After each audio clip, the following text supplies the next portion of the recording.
Welcome to the Marriage Counselor's Corner. Right this way. Your therapist will see you shortly. In the meantime, sit back, kick your feet up on the couch, and get ready to focus on adding very valuable tools to your marriage toolkit. And now your host and marriage counselor, David Taylor. What's up, guys? My name is David Taylor, and I am your host. Welcome back to another information-packed episode of the Marriage Counselor's Corner podcast. This is episode number 9. And guys, I want to be honest with you. You're in for a treat. This is going to be probably my most information-packed episode to date. So I do want to forewarn you that you may have to break this up, do this, 30 minutes or 25-minute chunks, because it's going to be a lot of information. But before I get to that, let me go ahead and do the formalities. And if you're new to this podcast, welcome. Where you been at? What took you so long to come to the Counselor's Corner? I ain't going to judge you, but just know that you've come to the place where you can get credible and tangible marriage-related information from an actual licensed mental health counselor.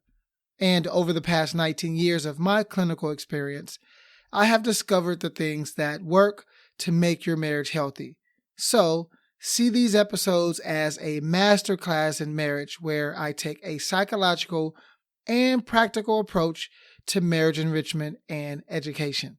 And this is episode number 9. And this is it's weird because I actually recorded a different episode number 9 only to find out that nothing recorded. And this was the very first time that this has ever happened, where my microphone, for whatever reason, was unplugged, even though it registered that it was plugged up. So I took that as God saying, nope, I got another episode I want you to put out.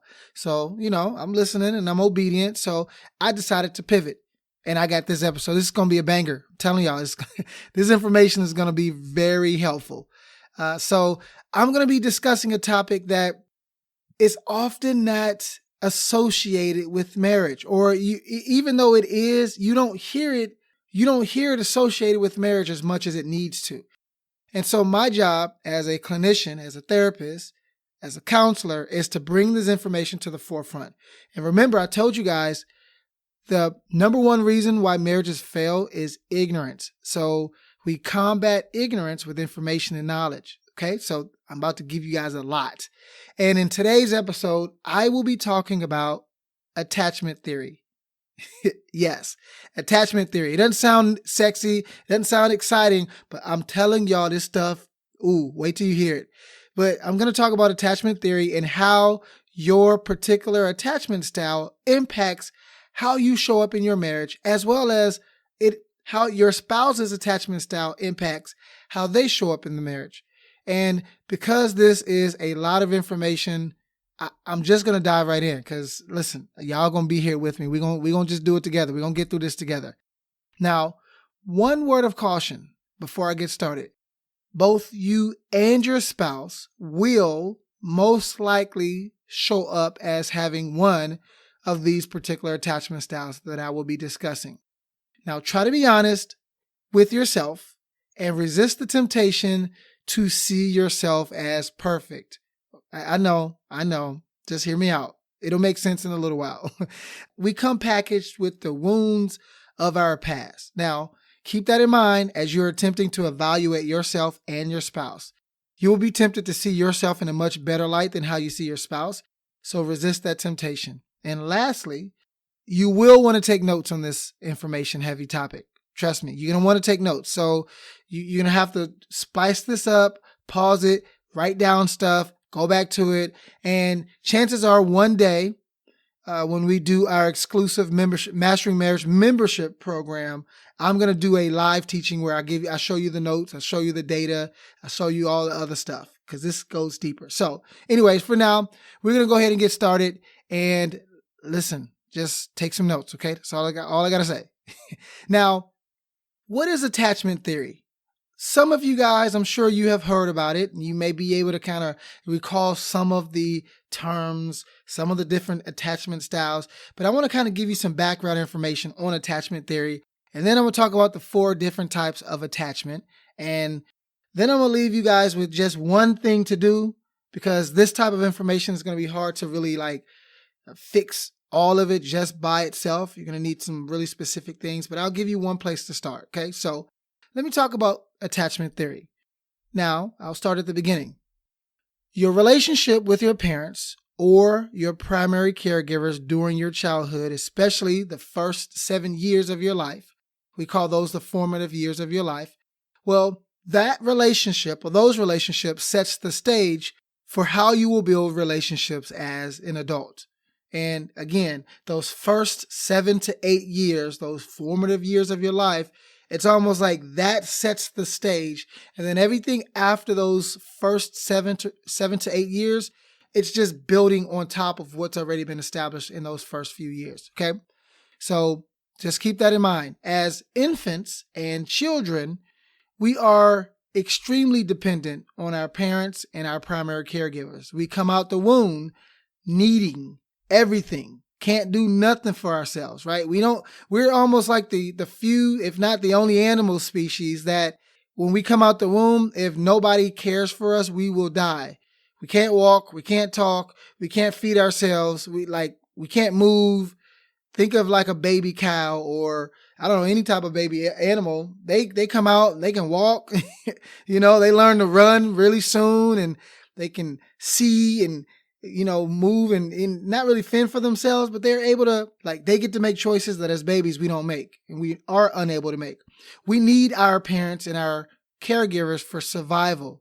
And as a result, we have no choice but to attach to them and trust that they will take good care of us. Literally, it requires us attaching to someone in order for us to ensure that we're going to be safe and survive.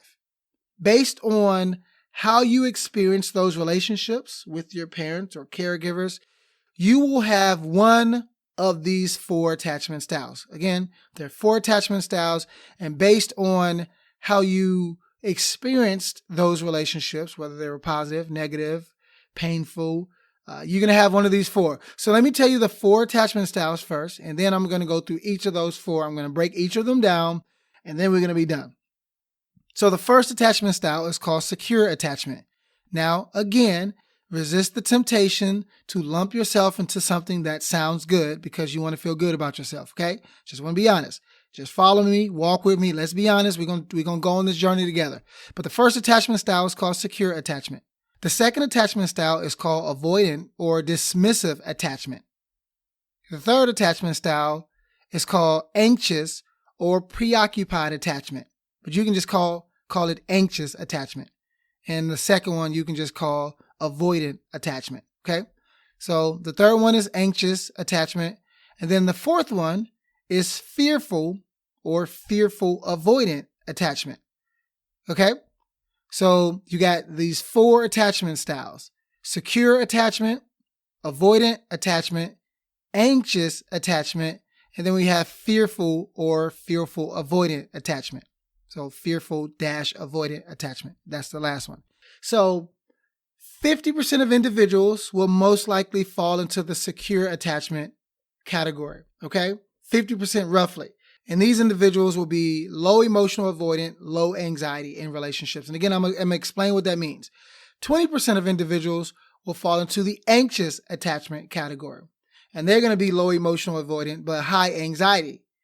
Then 25% of the population most likely will fall into the avoidant attachment style. And they're going to be low anxiety, high emotional avoidance.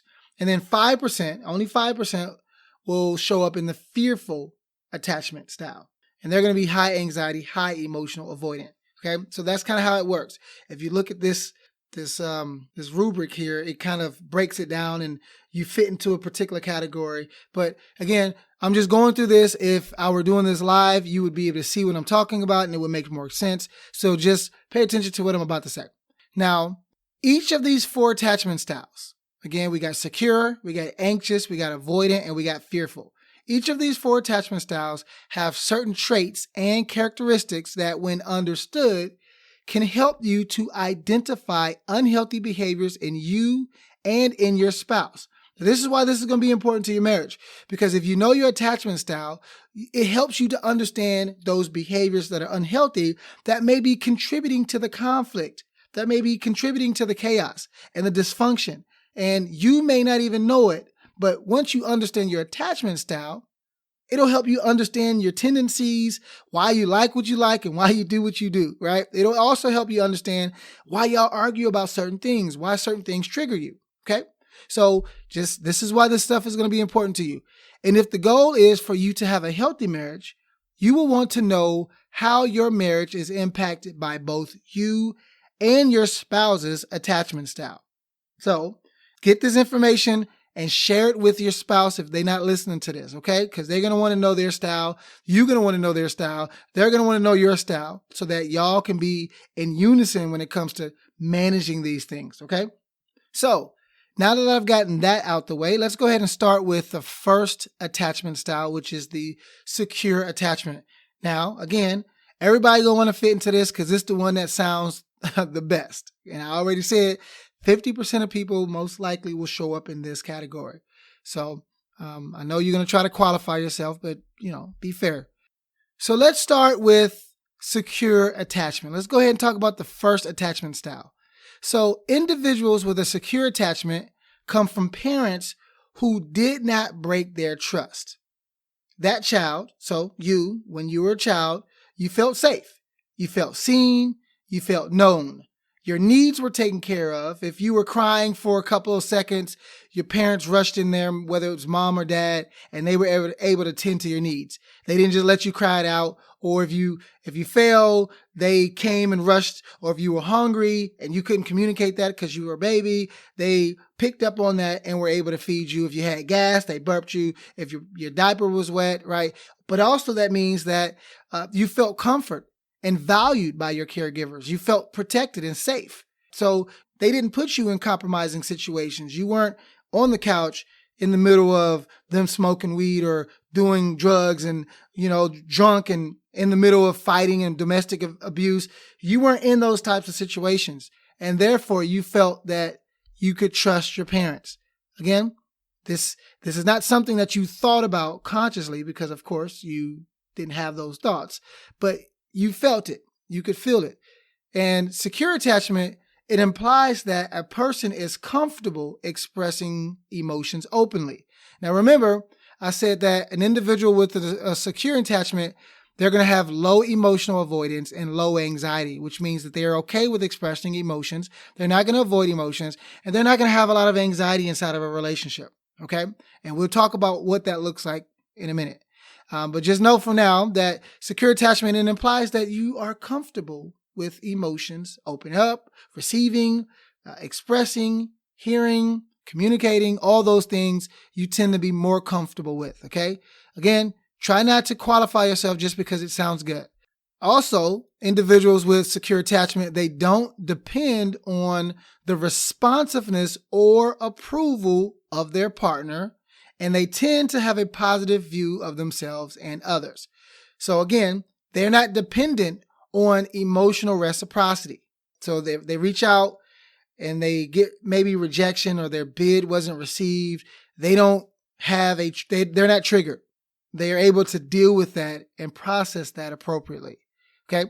Now, let me give you 8 signs of a secure attachment style inside of a marriage. So if you have this attachment style, most likely you are going to demonstrate these tendencies. Let me go over these 8, okay? The first one is you're able to regulate your emotions and feelings. And you're consistent with that, meaning you don't just do it once every blue moon, but you're consistently able to regulate your emotions and your feelings. The next one is you have a strong goal-oriented behavior when you're on your own. Meaning you don't have to be around the presence of your spouse to feel productive or to feel like, oh, now I can work. I have confidence. I have someone there that's connected to me. You can do, if you're by yourself, you can still, you don't have a problem playing by yourself. Okay. And these kids tend to be okay playing on their own. The next sign that you have a secure attachment in your marriage is these individuals are great at bonding and opening up and trusting others. Now, I'm not saying this is always a good thing, but I'm just saying this person doesn't have a problem with connecting, with opening up, and with trusting others. So if you find yourself struggling to trust others, don't try to qualify yourself into this group. I'm not saying to disqualify yourself, but just be honest. You may have a little bit of this and a little bit of something else I'm going to say later. Another sign is you know your purpose and you know what brings you fulfillment, right? So you're not depending again on the proximity of your spouse to feel purposeful, to feel fulfilled. You could do that on your own. You're self-sufficient. Another sign is you can communicate your needs effectively. Now, the key word is effectively. Not you can communicate your needs, because there's a lot of that, but you can do it effectively. And there's a difference between effective communication and ineffective communication. And I talked about that, I think, in episode 3 when I talked about communication, that there's a right way to do it, and then there's a very wrong way to do it. And you should know if you're effective or not at communication, but most people are nose blind to how they communicate. So you're going to have to rely on the feedback of your family, your friends, and most likely your spouse to let you know if you communicate your needs effectively. And if I had more time, I will go deeper into this and give you examples of what this looks like. But just you're going to have to wait and join our membership program so that you can have direct access to this information when that time comes. Let me give you another sign that you have this attachment style. You're comfortable with closeness and mutual dependency.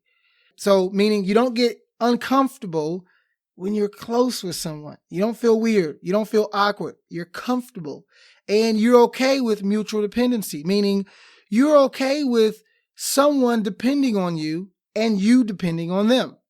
And again, think of a child, right? In an ideal situation, the child comes out the womb and there's a dependency that they have on their mom and on their dad or their caregivers. And that dependency is safe. And every need or most of the needs they have are met. But when that isn't met, then they will struggle as kids and teenagers and then adults to have dependency, because then they will feel like I can't trust or depend on nobody. I got to do it for myself. Right. And I know a lot of people like this. So don't try to sit there and act like, yo, I'm good with depending on people. Nuh-uh. I've heard y'all say, I don't trust folk. Anyway, let me keep going. Another sign that you have this is you're comfortable being alone. Are you comfortable being alone? Or do you did you have the habit of dating someone just so that you can have proximity? Even though you know, or you knew that dating that person, what it would yield, you would prefer to have someone than no one. Then that would mean that you don't have a secure attachment style, or you most likely don't have you don't fit fully in this category. Lastly, another sign is you're able to reflect on how you are being in your marriage. You have self-awareness. And remember, I did a whole podcast on emotional intelligence, and self-awareness was the very first pillar of emotional intelligence. Can you reflect on how you are being in your marriage? Like, can you see yourself?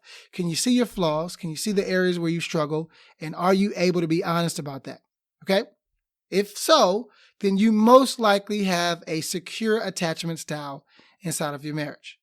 Now, let me go forward and let's talk about the second attachment style, which is the avoidant or avoidant dismissive attachment. Again, if you could just call it avoidant.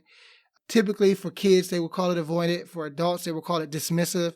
That's why I just put the two together. That way, if you're researching this or Googling it, you can type in avoidant attachment or dismissive attachment, and you'll get the same type of information. So this attachment style is often referred to in childhood as anxious avoidant. And then an adult is called the avoidant dismissive attachment. And it is one of the 3 insecure adult attachment styles. Now, again, you have secure attachment, and then these 3 that I'm going to talk about now, they fall into the other category of insecure adult attachment styles. Now, parents who are strict and emotionally distant, parents who do not tolerate the expression of feelings and expect their child to be independent and tough, might raise children with an avoidant attachment style. Did y'all hear that? How many of our parents didn't let us express our feelings? How many of you guys grew up hearing this notion, children should be seen and not heard, right? I'm the parent. What I say goes, right? I'm sure you guys have heard stuff like that, and y'all can say even more. If you were raised in that type of environment, chances are you might fall into one of these categories. Okay? I know y'all was quick to say, no, I'm in that first category, but let's be real. That's going to be based off of how you were raised and how you responded to that. And parents who were strict, parents who were emotionally distant, parents who did not make room and space for the consistent expression of emotions, or they just weren't even there altogether, most likely you may have developed an avoidant attachment style. Now, adults with this dismissive or avoidant attachment style, they seem to be pretty happy about who they are and where they are. See, this is where it can get confusing. This is where you can fool yourself because they seem to be pretty happy on the outside. Like you look at them, you won't really be able to tell what's going on. They might be very social, easygoing, outgoing, and fun to be around. In addition, these individuals might have a lot of friends. They may be charismatic, extroverted, and they may have a lot of sexual partners, right? Now, I'm not saying like at once, but they may have had a history of many sexual partners. Generally speaking, they are not alone or lonely. Now, let's go even further. Avoidant adults or individuals with this attachment style, they tend to be independent. Their self-esteem is high, and they do not rely on others for reassurance or emotional support. Now, you can see it looks like there's a parallel between this attachment style and secure, but this particular attachment style, it's for different reasons. Okay, let's keep going. These individuals will let you be around them, but will not let you in. See, you didn't know I was going to go there, but see, this particular attachment style, you could be around me, but I'm not going to give you my heart. They tend to avoid strong displays of closeness and intimacy. So this is the person that they may have a lot of friends, they may have had a lot of sexual partners, but they don't have a lot of deep, long-lasting friendships. They may have maybe one, but they don't have a lot of close, intimate bonds with people. At this point, such people might try to find a reason to end a relationship. So the avoidant attachment, they actually may look to limit or mitigate closeness. And if it's getting too close, they may try to find a reason to end the relationship. They might be highly annoyed by their partner's behavior, the habits, or even their physical appearance. So they're going to find things to nitpick. And this is if they're in relationship with someone and they have this attachment style. They're going to find reasons to keep the distance, keep the wall. Consequently, they start drifting off and distancing themselves from their partner. Okay, so again, adults with this attachment style, they believe that they do not need emotional intimacy in their lives. This is a direct result of their upbringing. The caregivers showed them that people cannot be relied on. Whenever they sought emotional support in the past, it was not provided. So they had to learn how to live and cope without it. Now, again, I can go even deeper. We're just going to skim some of this today, stir the pot. I'm going to give you 5 signs of an avoidant attachment style in marriage. That way you can qualify yourself or your spouse if this is you. And then we're going to move on to the third one. Now, here's one way to tell if you have this attachment style. Adults with this dismissive avoidant attachment style seem to be pretty happy about who they are and where they are. The next one is, to the avoidant adult, emotional closeness and intimacy are often off the table. Again, they are happy with who they are. They love themselves. They're not insecure. They just don't want to go close or deep. So that's off the table. Or you start getting too close, and this is why a person may have a lot of sexual partners throughout their history, is because they're not sticking with one person for a long time. Once it gets too deep, too serious, or it feel like it is, now they're trying to sabotage the relationship. And to the avoidant adult, the emotional closeness and intimacy is off the table. Not because they will not reap the benefits, but because they do not know how. Okay, so they may want it, but they don't know how to have a close, deep, intimate relationship. Why? Well, they never received that model growing up. Okay.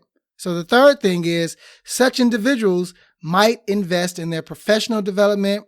They're going to put a lot of emphasis on their jobs, the things that they are able to grow in personally, and they're likely to build up their confidence on each personal success. So they're going to be highly driven, highly goal oriented, and their professional acumen is good. Their Vita, their resume is going to be popping. It's going to have a lot of stuff on it. They seem to be in control. And so for the fourth one, for avoidant adults, social interactions and bonds may remain on the surface. Right? And so they're going to put a lot of emphasis. It could be on how they look. It could be on bodybuilding or working out. It could be on, making sure that they have their makeup and everything right, or on the job, their professional, how they present themselves in a professional manner. They put all of their energy into that because they're not putting energy into their relationships because they don't want to go deep. They don't want to go close. And they tend to avoid strong displays of closeness and intimacy. So we're not doing no PDA. Don't come over here and hug me without, my permission. And definitely don't surprise me with stuff. Don't do that. Right? So that's, if you fit into one of those categories or you have these signs, most likely you fall into the avoidant dismissive attachment style. Okay, let me go to the third one, and I still got 2 more to go. And I want to make sure you guys get this. Again, like I said, I will most likely have to do a deep dive in our upcoming exclusive members-only program for marriages. But for now, y'all can get this and work with this for now until I can go much deeper. So this third attachment style is called the anxious preoccupied attachment. So if the second one was the avoidant dismissive attachment style, this one is called the anxious preoccupied attachment. Now, anxious attachment is one of the 3 insecure attachment styles, like I talked about earlier with this most recent one. And this is referred to as anxious ambivalent attachment in children. And anxious attachment develops in early childhood. If you are an adult with an anxious attachment style, there's a strong chance that almost 100% chance that it developed early in your childhood. Most often, anxious attachment is due to misattuned and inconsistent parenting. This inconsistency might make it difficult for the child to understand what the parent's behaviors mean and what kind of response to expect in the future. The child might end up confused about his or her relationship with the caregivers whose behavior sends mixed signals. This means you have a parent who one day they show up and they're happy and they're joyful. The next day they're angry, or they don't respond to you like they did yesterday or the day before, right? So this is inconsistent parenting produces anxious ambivalent attachment style.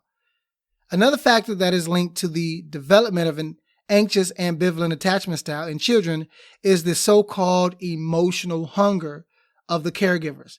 In this case, the caregivers would seek emotional and physical closeness with the children or the child in order to satisfy their own needs rather than their children's needs or their child's needs. So if they are emotionally or physically close to you, it's to satiate their needs, their emotional hunger, not yours.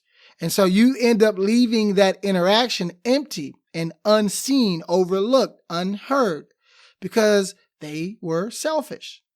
And it's okay. I know I'm talking about your parents, but some of us had selfish parents, and we just got to be honest about it. And as a result, low self-esteem, strong fear of rejection or abandonment, and clinginess in relationships are common signs of this attachment style. The thought of living without the partner or being alone in general causes high levels of anxiety. Now, people with this attachment style typically will have a negative self-image while having a positive view of others. So in the relationship, you're going to promote and put your spouse on a pedestal while you're looking at yourself from a skewed and negative viewpoint. And again, this is a direct correlation with your parents being in relationship with you and draining you, getting things from you for them, while all the while not pouring into you what you needed. And a strong fear of abandonment is present, and safety is a huge priority. So sometimes this type of person, they're going to put up with mess because they don't want to be abandoned. They don't want to be neglected. They don't want to be rejected. They want to feel safe. And for them, if they could just be close to you, if you could just be in a relationship and they're there, they feel safe. The attention, the care, and responsiveness of this particular spouse appears to be the remedy for anxiety, right? So a person who has this attachment style will most likely feel more calm with increased proximity. On the other hand, the absence of support and intimacy can lead to becoming more clinging and demanding and preoccupied with the relationship and desperate for love. So this person will love bomb because they need you there or you need them there. They're going to be preoccupied with the relationship. They're going to be clingy, right? And they're not going to be able to get the other stuff in their lives done unless you're close to them or unless they're close to you. So let me give you 6 signs of an anxious attachment style in marriage. Again, here's 6 signs of an anxious attachment style. Again, don't try to disqualify yourself. Try to qualify yourself. Now, number 1, adults with an anxious, preoccupied attachment style might think highly of others, but often suffer from low self-esteem. So if you're struggling with depression, you're struggling with self-esteem, and you don't have a huge or high sense of self, you most likely will fall into this type of category. These individuals, number 2, are sensitive and attuned to their partner's needs, but are often insecure and anxious about their own worth in a relationship. So you put them above you, but you also put you down. And you don't show your worth and your value. So most likely you're going to be with a spouse, or you're going to be the spouse that will kind of walk over. And I'm not saying, abuse, but this type of person will find themselves drifting towards people who tend to be selfish. Now, number 3, if the loved one rejects them or fails to respond to their needs, they might blame themselves. I'm talking about the anxious attachment style, right? So if you have this, you're going to most likely blame yourself or label yourself as not being worthy of your spouse's love. Number 4, generally, adults with anxious attachment need constant reassurance that they are loved, they are worthy, and that they are good enough. So this type of person, this spouse, you're going to need assurance, and you're going to cling and look to your spouse to give you that reassurance that you are loved, that you're worthy, and that you're good enough. Again, remember, in childhood, the parents, they didn't do that. And if they did, it was for self-gratification, and it wasn't to make deposits into their child. And so as an adult, if you lacked getting that reassurance as a child, it doesn't go away. You're going to be attracted most likely to the person that looks like the ideal version of your parents. And often you'll end up marrying your parents. I ended up marrying the female version of the ideal dad that I never got. Okay, so let me keep going. Number 4, this fear might also lead to them becoming desperate, like I said, clingy, and preoccupied with the relationships. Adults with an anxious attachment style are often afraid of or even incapable of being alone. So these individuals will put up with a lot of crap because at least they're not alone. So this is the 6th sign. They seek intimacy and closeness and are highly emotional and dependent on others. So they will tend to use emotions as a way to connect. And so they will depend. If they feel any distance, they'll panic. They'll go into this anxious mode. And the presence of the loved one appears to be a remedy for their strong emotional needs. Okay? Ooh, and if I had more time, I could talk about this, how it looks tangibly and what to do about it. But I'm leaving this up to you guys to evaluate and think about, and then be honest about if you fit into this category or if your spouse does. So let me go into the 4th and final attachment style, and then we're going to wrap up. This last one is called fearful avoidant or fearful attachment. So this one is known as disorganized attachment in adulthood. Now, again, if you Google it, you can Google disorganized attachment or fearful attachment. You'll get the same information. But this one is more known as disorganized attachment style in adults. And the fearful avoidant attachment style is thought to be the most difficult. Now remember, I said only 5% of individuals will end up in this category. Sadly, this attachment style is often seen in children that have experienced trauma or abuse. The fearful attachment style occurs, like I said, in about 5 to 7% of the population and typically develops in the first 18 months of life. So this is important.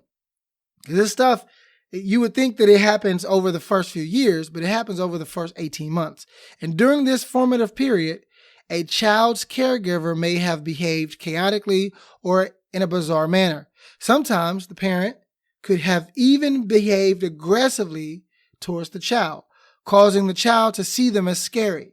So if you've been abused by a loved one, and it usually takes place in the first 18 months, but in other cases, it could be the first few years, especially if your parents was abusive towards you physically, emotionally, verbally, and even sexually, okay? Sexual abuse is a huge one here. Now, the disorganized type or fearful avoidant type, so those can be interchangeable, this type tends to show unstable and ambiguous behaviors in their social bonds. For adults with this style of attachment, the partner and the relationship themselves are often the source of both desire and fear. So in marriage, your spouse and the marriage, it's often the source of both desire and fear. Fearful avoidant people do want intimacy and closeness, but at the same time, they've experienced troubles trusting and depending on others, especially if they were raised in an abusive situation or environment. And it can even be domestic abuse, right? So if you saw your parents or someone in your family and it was triggering and traumatizing to go through that, you could have developed this fearful avoidant attachment style.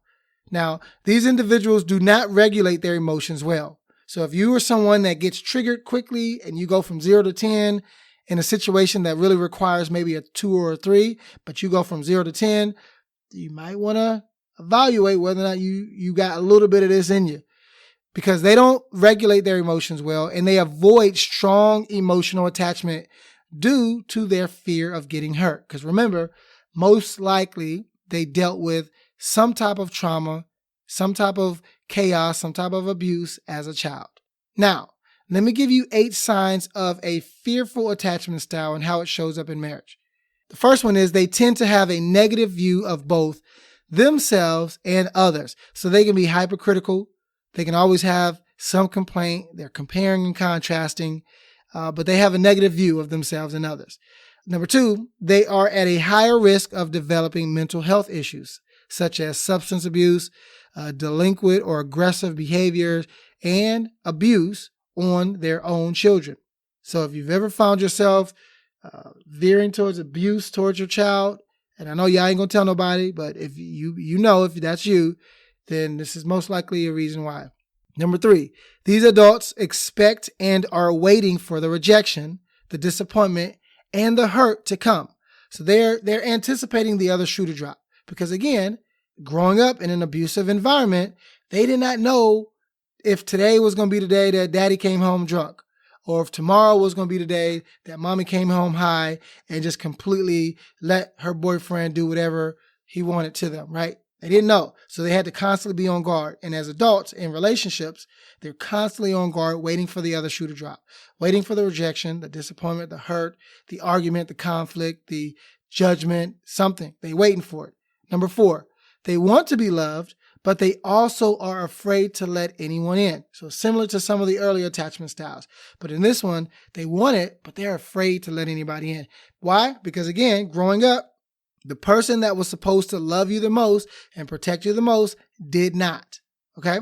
Number 5, they fear intimacy and avoid proximity, similar to individuals with an avoidant attachment style. The main difference for this attachment style, though, is that they want relationships, where avoidant attachment styles, they ain't wanting a relationship. They ain't not wanting to go deep. This particular individual wants to go deep, but they're afraid to go deep because of what happened growing up. Okay? Number 6, they do not reject emotional intimacy. They are simply afraid of it. So they're not rejecting it. They're just outright afraid of it, which is why it may come off as rejection, but really, they don't want to accept it. They don't want to open themselves up because I'm afraid that if I do, you're going to hurt me. Because the person that was supposed to love me, all they did was hurt me. Okay? Number 7, they have trouble believing that their partner will love and support them as they are. Again, this person growing up, the person that was supposed to accept them as they are, as they were, was their parents. But what happened? The parents were abusive. The mom or dad or whoever, caregivers, were abusive. And as a result, they grew up feeling like that they constantly have to change themselves in order to be accepted. Well, maybe if I don't ask this question, mommy won't be mad at me. Or maybe if I just come home and do my homework and I don't get into trouble or ask for any snack after school, daddy won't come in and hit me. Maybe if I'm just quiet and keep to myself, then when he's drunk, he won't come in and hit me or abuse me. And number 8, the last sign, this mindset can turn into a form of self-sabotage. So if you're known to sabotage yourself, or if you see your spouse, like something good happens and then immediately they, shut it down or they do something that causes it to turn from good to bad, that self-sabotage, that means that most likely they may have some of this or even all of this attachment style. Okay, wow. So I made it to the end of this. I have a lot more information I would like to share, but again, what I'm gonna do. Okay, let me give you one action item, and then I'll tell you what to do with this action item, and then we're gonna wrap up. Here's what I want you guys to do: review these attachment styles and determine which attachment style you fit in the most. So which of these categories do you seem to fit in the most? You may not be a smooth 100% in one category. You may be like a 50% here and 50% there, or 40, 60, 70, 30, 80, 20, but see which of these categories you fall into, okay? Don't try to disqualify yourself. Be honest, but see which of these attachment styles you tend to have. And I would say pick a primary and pick a secondary. Most of us will have a primary and a secondary. And if you've done your work, if you've been doing the work, then you most likely know which attachment style you have the most of. And what I'll do is to address the different attachment styles and what to do. Like, what do I do if I have a dismissive avoidant, or if I have a fearful attachment style? Like, what do I do in marriage? How do I make sure that this doesn't have a negative impact on my marriage? Well, that's a great question. What I'm going to most likely do is a part 2 deep dive. And I probably reserve the deep dive for our upcoming members only mastermind, where I'm working with couples directly and I'm providing, in-person coaching, and I can actually answer these questions and talk about it and give you guys advice. It'll be hard to do it right now. So be on the standby and be on the lookout for that, because that's coming, and I'll let you guys know how to access it when it arrives. For now, though, I just want you to be aware of your deficits and your assets, but definitely your deficits, and how they are potentially impacting your marriage. If you have questions, you did this, you listened to this 50-minute podcast and you're like, you know what, I have some questions, or I know that I fit into one of these insecure attachment styles, and I know it's having a negative impact on my marriage, and I don't want to wait until your program comes. Reach out to me if that's you, and we can schedule something. I can do a coaching session or a counseling session with you. We can talk about this. I'll give you some tips, some tools, some resources on how to make sure that you can change and grow in these areas. And I can help you out so that it's not having such a detrimental impact on your marriage. All right, guys, let me wrap up here because my voice is about to be gone. And I want to make sure that you are able to go back through this and listen to it as much as you need. So that's it for today's episode, where we discuss the 4 attachment styles and how they could potentially impact your marriage.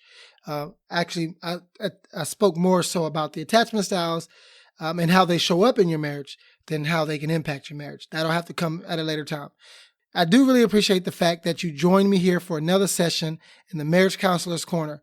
And I want to make sure that you get as much information as you can. So make sure that you are subscribing wherever you subscribe to. So if it's iTunes, if it's Spotify, or any of the other mediums that you use, subscribe. Leave me an honest rating and review. And I've been enjoying reading the reviews, guys. For those of you that have left them, I've been enjoying reading those. I really, really appreciate that. And guess what? The more people see this, the more ratings and reviews this podcast has, the more people will have access to this. So join me in the next episode where we're going to be going over another topic that you're not going to want to miss. And so just be mindful that, I may switch up the topic. Like I know I was supposed to do a Q&A. Well, that ain't going to come now. I got more information. I got more heat for you. So make sure that you're sharing, that you're liking, that you're commenting. You can always go to marriagecounselorscorner.com to leave me a question. You can email me directly at david@marpe, MARPE, services.com. If you have questions, you want to work with me,